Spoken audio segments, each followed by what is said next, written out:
नमस्कार दोस्तों, आप सभी का स्वागत है short and house YouTube channel पर। दोस्तों, अब रामधारी गुप्ता फर्स्ट की 120 प्रति मिनट की गति से डिक्टेशन दी जाएगी। यदि डिक्टेशन अच्छी लगे तो हमारे चैनल को सब्सक्राइब करें तथा वीडियोज को लाइक एवं शेयर करें। ज़्यादा समय ना लेते हुए अब हम डिक्टेशन स्टार्ट करेंगे। डिक्टेशन स्टार्ट होगी 5 सेकेंड बाद।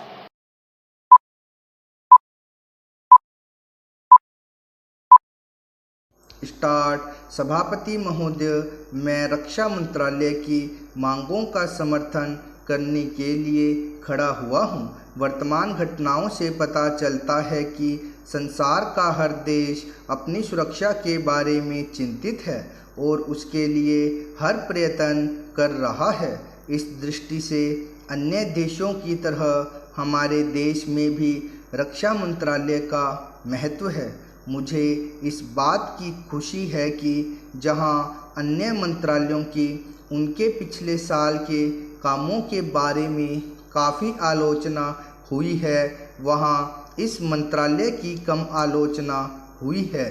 इससे पता चलता है कि इस मंत्रालय ने पिछले साल अच्छा काम किया है।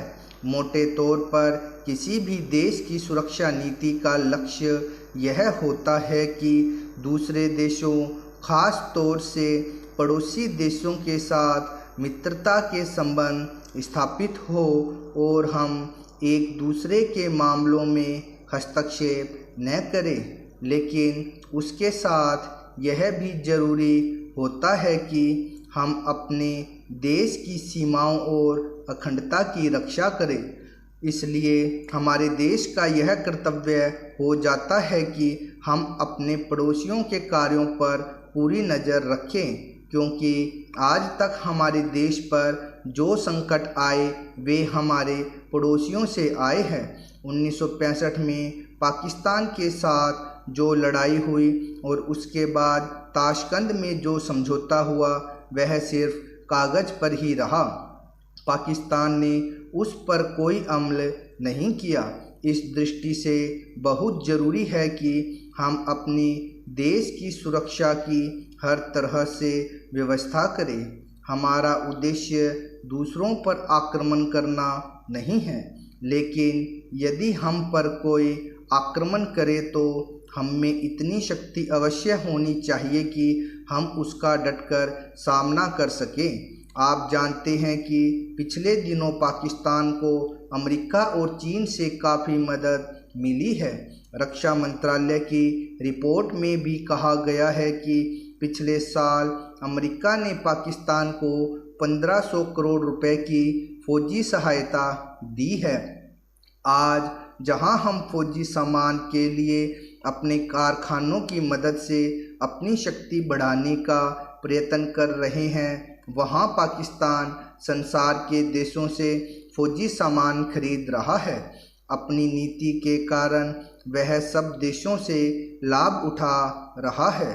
मेरा सुझाव है कि हमको भी अपनी शक्ति बढ़ाने के लिए संसार के अन्य देशों से अधिक फौजी सामान खरीदना चाहिए। आज तिब्बत की सीमा पर चीन की 1.5 लाख फौज खड़ी है। सभापति महोदय, प्रतिदिन छोटी मोटी झड़पें होती रहती हैं। हमारी फौजें बड़े उत्साह से उनके मुकाबले में खड़ी है। उनके हौसले बहुत ऊंचे हैं, लेकिन हमारी सरकार का भी यह कर्तव्य है कि उनके हौसले को कभी गिरने न दें। उन्हें हर तरह की सुविधा प्रदान की जाए जिससे उनका आत्मविश्वास बढ़े। मैं मंत्री महोदय से अनुरोध करूंगा कि सरकार अपनी नीतियों के प्रचार का काम ठीक प्रकार से अपनी फौजों से करे। उनको अच्छे हथियार दे। अनुसूचित जातियों और आदिवासी जातियों के आयुक्त ने जो अपना प्रतिवेदन प्रस्तुत किया है, उस प्रतिवेदन को देखने से यह प्रतीत होता है कि इसको तैयार करने में उन्होंने बहुत परिश्रम से कार्य किया है। इसके लिए मैं उनको और उनके सहयोगियों को धन्यवाद देता हूं, परंतु साथ ही साथ इस प्रतिवेदन के संबंध में कुछ आवश्यक निवेदन भी करना चाहता हूं। पहली बात तो यह है कि इस प्रतिवेदन को देखने से ऐसा प्रतीत होता है कि इन कार्यों के लिए जिस धन का उपयोग होता है वह 3 साधनों से उपलब्ध होता है। केंद्र सरकार द्वारा, राज्य सरकारों द्वारा और कुछ गैर सरकारी संस्थाओं द्वारा।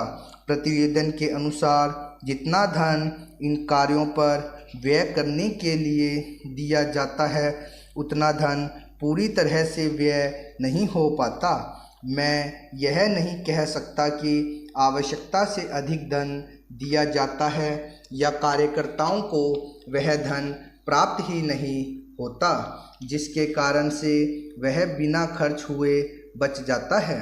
मैं तो यह चाहता हूँ कि जितना धन दिया जाता है उसका पूरा उपयोग हो और आयुक्त को यह न कहना पड़े कि इस कार्य के लिए जितने धन की आवश्यकता थी उतना धन नहीं मिल पाया और विवश होकर हमको उस कार्य को बीच में ही रोकना पड़ा। जहाँ तक राज्य सरकारों का संबंध है, बहुत सी राज्य सरकारें अभी तक इस कार्य में असावधानी से काम ले रही है और इस कार्य को उपेक्षा की दृष्टि से देखती है। आयुक्त ने इस बात की शिकायत की है कि बहुत सी राज्य सरकारों ने अनेक पत्र भेजने के बाद भी अभी तक अपनी रिपोर्ट नहीं भेजी है। मैं चाहता हूं कि सरकार इस तरफ निष्ठापूर्वक ध्यान दे।